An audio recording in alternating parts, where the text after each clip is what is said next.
πρόοδο σου αυτή συλλέξωση. Ανοίξαντος σου την χείρα τα σήματα πληθύσονται, Χριστότητος, αποστρέψαντος δε σου το πρόσωπο ταραχθήσονται. Αντανειλείς το πνεύμα αυτών και εκλείψουσι και εις το χούν αυτών επιστρέψουσι.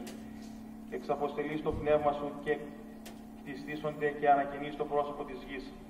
Ήτο η δόξα Κυρίου εις τους αιώνας εμφανίζεται Κύριος επί της έργης αυτού, ο επιβλέπων επί τη γη και ποιόν αυτήν τρέμει, ο απτόμενος των ωραίων και καπνίζονται.